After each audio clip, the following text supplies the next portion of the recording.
Hello, I'm Brian Painter, columnist of the Oklahoman, and today I'm with Greg and Tammy Westermier. And thank you very much for coming in this morning.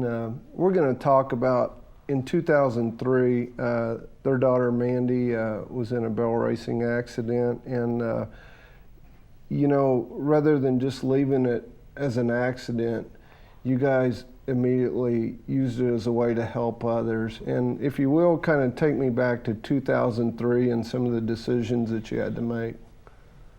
Okay.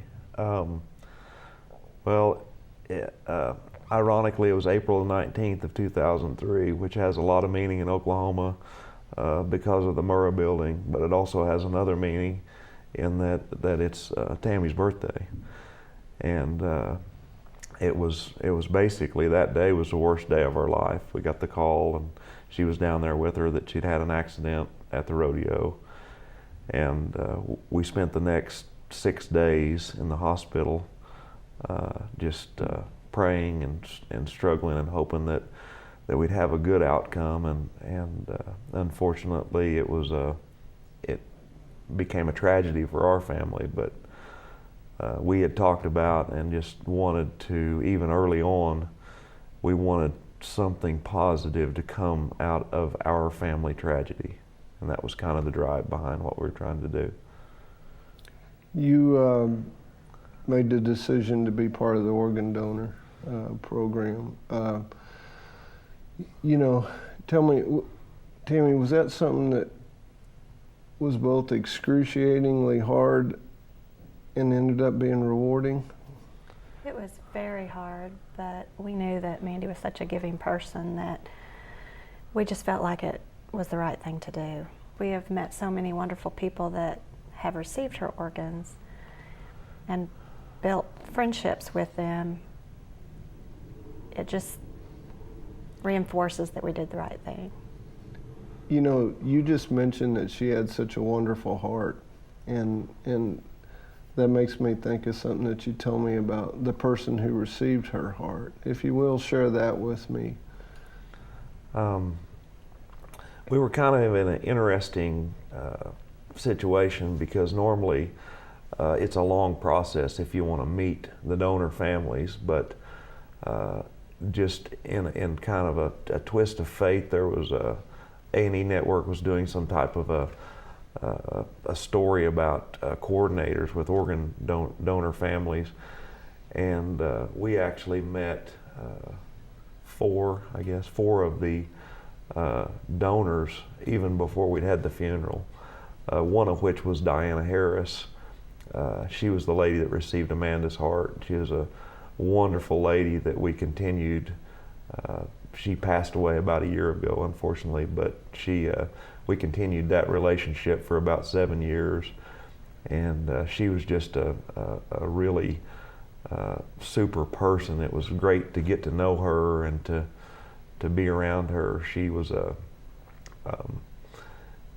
one of kind of the ironic parts of that was that she was African American lady, and she wound up being related to one of my closest friends at the fire department.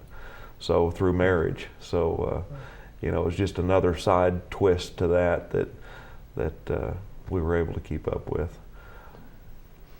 You guys, like I said, right away found a way to help others, and then you've established a foundation. Kind of tell me about the foundation, and you have the rodeo coming up, in your daughter's name, and what is the purpose of the foundation, and how does the rodeo kind of help that purpose? The way it really started was we had a lot of great friends and family that wanted to do something, and they had it was going to be a benefit rodeo for Mandy's recovery and her healing, and so that event was planned for May 10th, and she passed away on April 25th, so that wasn't going to be the case. And that rodeo raised, I don't know, maybe $12,000 that day or something. Wow.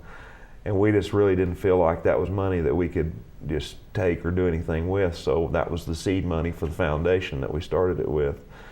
And basically the foundation is Every year we have a memorial rodeo at the Lazy E.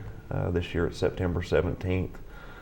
And we try to honor the life of Amanda, and we also try to, we want to promote just a will of sportsmanship, friendship, and relationships.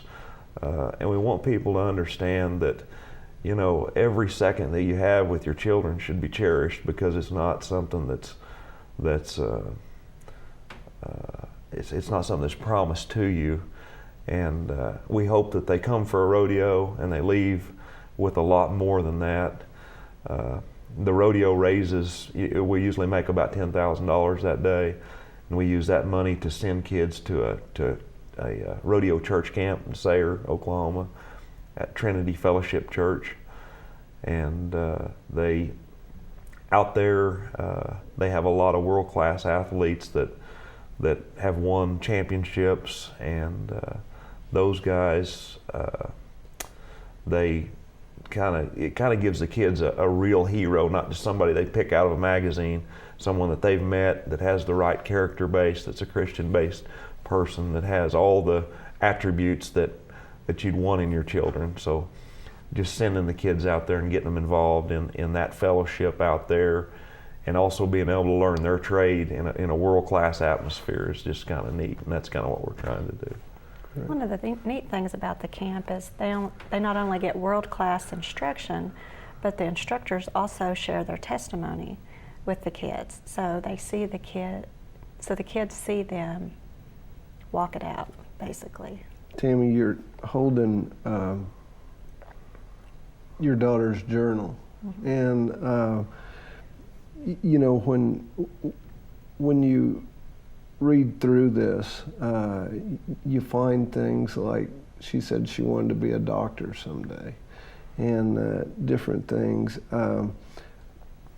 But you look at the cover, and the cover said it's a God thing. Does that bring comfort to you? It does. It brings a lot of comfort to me.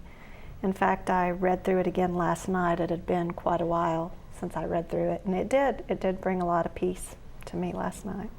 Do you get some laughs out of there too? I did. I did get a few laughs. So. Thank you very much for coming in today. Thank you for having us. Thank you.